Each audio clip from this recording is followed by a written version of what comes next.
Kevyn outside of Letterman.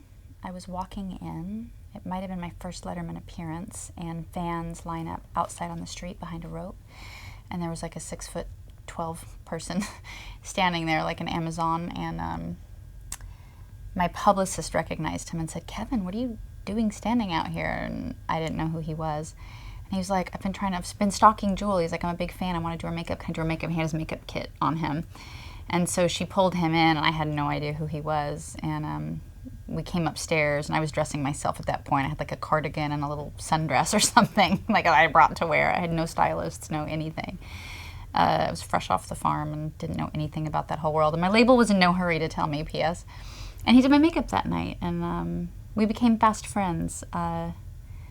He went to meet with my first red carpet at a big awards show, and I was terrified. I had put it in my book, this little account of Kevyn and I.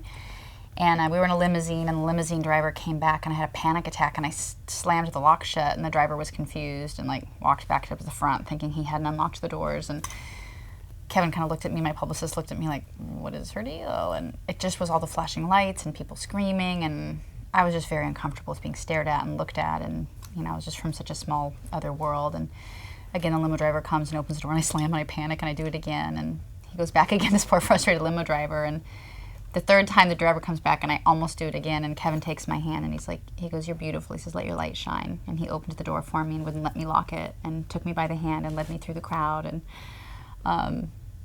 I remember being elbowed by somebody's publicist, like they elbowed me out of the way, and I tried to make her choke up a kidney. I elbowed her so hard in the ribs, like the Alaskan came out in me. And Kevyn saw it, and I think he almost beat his pants. He was like, being from Lafayette and like, a Louisiana boy. I'm blushing telling that story. He cracked up so hard. And we were, great friends for a long time. He taught me about makeup. The first time we worked together, in fact, at that Letterman show, he started plucking away, and I was like, he's a famous makeup artist, let him do whatever he wants. And I looked really great for this show. I'd never looked like that in my life. And I got home and washed my face, and I had no eyebrows. Like, I had one row at the very top, like literally one row of hairs. It took me 10 years to grow my eyebrows back. I think just now they've come in. I still curse him over that. But he was amazing what he could do. I remember he would do things for me, like my passport photo. He's like, let me do your makeup for your passport photo. And so I have this passport picture of me, and I'm unrecognizable. Like, I had to get a new passport because they were like, this doesn't look like you. Like, my eyes were in a different place, like wider apart, and like my eyebrows and my features were so different. I looked pointy. It was fascinating, but I had to get a new passport photo. Kevyn was full of energy. He was incredibly energetic, loud, had no volume control. And I'm a quiet person, so I'm pretty counter opposite that way. And he's high energy, and he had fingers like sausages. I don't know how he did such detailed work on your face, because a lot of times he'd press your skin, and it felt like giant torpedoes like coming at me, and at first it was a little intimidating. And it really taught me tactily.